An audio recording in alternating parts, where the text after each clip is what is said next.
নমস্কাৰ মুহূৰ্তত দিব বিচাৰিছো এটা বিগ ব্ৰেকিং নিউজ কংগ্ৰেছ যুৱৰাজ ৰাহুল গান্ধীক এইবাৰ মুকলিকৈ হত্যাৰ ভাবুকি দিছে বিজেপিৰ নেতা মন্ত্ৰীয়ে কংগ্ৰেছ যুৱৰাজ গৰাকী কোনে কোনে মুকলিকৈ হত্যাৰ ভাবুকি দিছে কোনে সন্ত্ৰাসবাদী আখ্যা দিছে প্ৰতিটো তথ্য জনাম আৰু তাৰ বিৰুদ্ধে দেশজুৰি কিদৰে কংগ্ৰেছে প্ৰতিবাদ সাব্যস্ত কৰিছে প্ৰতিটো তথ্যৰ সবিশেষ দিয়াৰ চেষ্টা কৰিম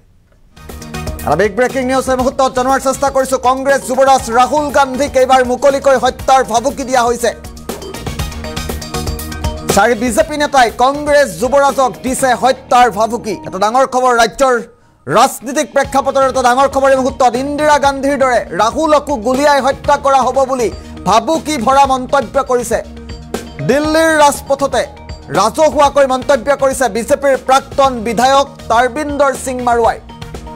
ৰাহুলক সন্ত্ৰাসবাদী আখ্যা দিছে কেন্দ্ৰীয় মন্ত্ৰীয়ে এটা ডাঙৰ খবৰ এই মুহূৰ্তত জনোৱাৰ চেষ্টা কৰিছো ৰাহুল গান্ধীক এইবাৰ মুকলিকৈ হত্যাৰ ভাবুকি দিয়া হৈছে ৰাহুলক সন্ত্ৰাসবাদী আখ্যা দিছে কেন্দ্ৰীয় ৰাজ্যিক মন্ত্ৰী ৰপনীত বিট্টুৱে আৰু সমগ্ৰ কাণ্ডক লৈ জ্বলিছে দেশ বিজেপি নেতাৰ কাণ্ডক লৈ সমগ্ৰ দেশ জ্বলিছে তীব্ৰ প্ৰতিবাদ সাব্যস্ত হৈছে ৰাজধানী দিল্লীৰ লগতে গুৱাহাটীতো তীব্ৰ প্ৰতিবাদ সাব্যস্ত কৰিছে কংগ্ৰেছে কংগ্ৰেছ যুৱৰাজ ৰাহুল গান্ধীক এইবাৰ মুকলিকৈ হত্যাৰ ভাবুকি দিছে বিজেপিৰ নেতা মন্ত্ৰীয়ে চাৰি বিজেপি নেতাই কংগ্ৰেছ যুৱৰাজক দিছে হত্যাৰ ভাবুকি এটা ডাঙৰ খবৰ এই মুহূৰ্তত ইন্দিৰা গান্ধীৰ দৰে ৰাহুলকো গুলিয়াই হত্যা কৰা হ'ব বুলি ভাবুকি ভৰা মন্তব্য প্ৰদান কৰা হৈছে দিল্লীৰ ৰাজপথতে মন্তব্য কৰিছে বিজেপিৰ প্ৰাক্তন বিধায়ক তাৰবিন্দৰ সিং মাৰুৱাই ৰাহুলক সন্ত্ৰাসবাদী আখ্যা দিছে কেন্দ্ৰীয় মন্ত্ৰীয়ে এটা ডাঙৰ খবৰ এই মুহূৰ্তত জনোৱাৰ চেষ্টা কৰিছো ৰাহুলক সন্ত্ৰাসবাদী আখ্যা দিছে কেন্দ্ৰীয় মন্ত্ৰী ৰপনীত বিট্টুৱে কংগ্ৰেছ যুৱৰাজ ৰাহুল গান্ধীৰ বিৰুদ্ধে কৰা মন্তব্যক লৈ এতিয়া কংগ্ৰেছে তীব্ৰ প্ৰতিবাদ সাব্যস্ত কৰিছে সমগ্ৰ দেশজুৰি ৰাজধানী দিল্লীত তীব্ৰ প্ৰতিবাদ সাব্যস্ত হৈছে গুৱাহাটীত প্ৰতিবাদ হৈছে দেশৰ প্ৰান্তে প্ৰান্তে ৰাহুল গান্ধীক ভাবুকি ভৰা মন্তব্য প্ৰদান কৰাৰ পাছতে তীব্ৰ প্ৰতিবাদ সাব্যস্ত কৰা হৈছে আৰু কোন কেইগৰাকী বিজেপি নেতা মন্ত্ৰীয়ে ৰাহুল গান্ধীক ভাবুকি ভৰা মন্তব্য কৰিছিল ফটো দেখুৱাৰ চেষ্টা কৰিম এই মুহূৰ্তত ফটোগ্ৰাফ আহি পৰিছে চাৰিগৰাকীকৈ বিজেপিৰ নেতা মন্ত্ৰীয়ে বিজেপিৰ লগতে মিত্ৰ দলৰ নেতা মন্ত্ৰীয়ে ৰাহুল গান্ধীৰ বিৰুদ্ধে হত্যাৰ ভাবুকি প্ৰদান কৰিছে বিজেপি আৰু বিজেপিৰ নেতা মন্ত্ৰীয়ে বিজেপিৰ মিত্ৰ দলৰ নেতা মন্ত্ৰীয়ে মিলি এবাৰ ৰাহুল গান্ধীক হত্যাৰ ভাবুকি দিছে আৰু ৰাহুল গান্ধীৰ বিৰুদ্ধে কৰা মন্তব্যৰ পাছত এতিয়া সমগ্ৰ দেশজুৰি তীব্ৰ প্ৰতিবাদ সাব্যস্ত কৰিছে কংগ্ৰেছে ডাঙৰ খবৰ এই মুহূৰ্তত ৰাজ্যবাসীৰ বাবে দেশবাসীৰ বাবে জনোৱাৰ চেষ্টা কৰিছো কংগ্ৰেছ যুৱৰাজ ৰাহুল গান্ধীক হত্যাৰ ভাবুকি দিয়া হৈছে ৰাজধানী দিল্লীৰ লগতে গুৱাহাটীতো তীব্ৰ প্ৰতিবাদ সাব্যস্ত হৈছে বিজেপিৰ লগতে বিজেপিৰ মিত্ৰ দলৰ নেতা মন্ত্ৰীয়ে কৰিছে এই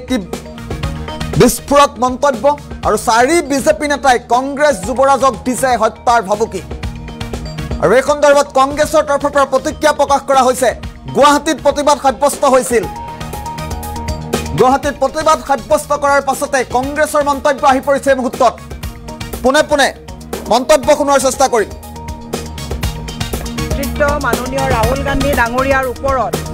অবিৰতভাৱে আজি কিছুদিনৰ পৰা কিছু বিজেপিৰ প্ৰৰোচনাত পৰি কিছু নেতাই উত্তেজনামূলক প্ৰৰোচিতমূলক কথা কৈ আহিছে এজনে কৈছে এজন শিখ নেতা তেখেতে কৈছে যে ইন্দিৰা গান্ধীৰ দৰেই মৃত্যু হ'বৰ কাৰণে ৰাহুল গান্ধীক সাজু হ'ব দিছে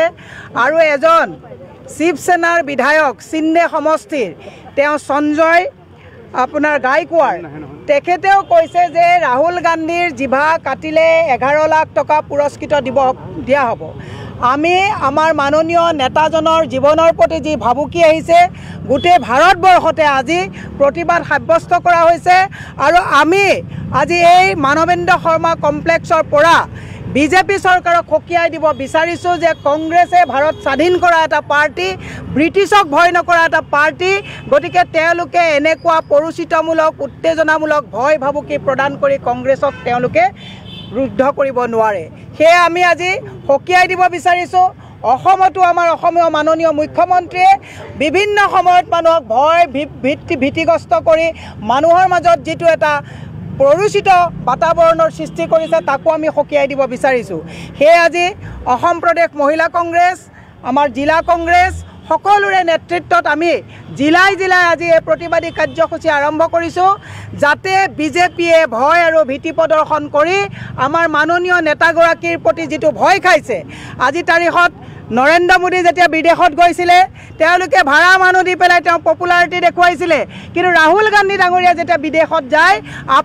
আপুনি ৰাহুল গান্ধীৰ প্ৰতি যিটো মানুহৰ সমৰ্থন, ভাৰতীয়সকলৰ যিটো সমৰ্থন তাৰ প্ৰতি তেওঁলোকে ত্ৰস্তমান হৈ তেওঁলোকে গোটেই কথাখিনি ৰাহুল গান্ধীক নস্যাৎ কৰিব নোৱাৰি তেওঁলোকে এইবিলাক কথা ক'বলৈ মানুহক এৰি দিছে। সেয়ে আমি কৈছোঁ আমাৰ নেতা ৰাহুল গান্ধী ডাঙৰীয়াই ভাৰত জোড়ো ন্যায় যাত্ৰাৰ জৰিয়তে গোটেই পৃথিৱীৰে সমৰ্থন লাভ কৰিবৰ কাৰণে তেওঁ সক্ষম হৈছে আৰু বিজেপিৰ ত্ৰস্তমান হৈ তেওঁলোকে এই নেতাগৰাকীৰ ওপৰত বিভিন্ন ধৰণৰ প্ৰৰোচিত বাতৰি কৰি ভয় আৰু ভীতিৰে তেওঁক প্ৰাণে মৰাৰ যিটো ভাবুকি দি পেলাই তেওঁলোকে ৰুদ্ধ কৰিব বিচাৰিছে কংগ্ৰেছক, তাক আমি গৰিহণা দিছোঁ। আৰু এইসকল নেতাক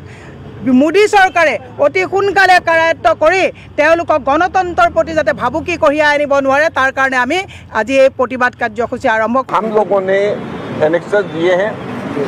और 4 लोगों के खिलाफ में राहुल जी के खिलाफ में बोला है कि चारों के खिलाफ में हम लोगों ने बाय नेम हमने कहा है कि इनके खिलाफ में FIR होंगे। हम लोगों ने एनेक्सेस दिए हैं और 4 लोगों के खिलाफ में राहुल जी के खिलाफ में बोला है कि चारों के खिलाफ में हम लोगों ने बाय नेम हमने कहा है कि इनके खिलाफ में FIR होंगे। हम लोगों ने एनेक्सेस दिए हैं और 4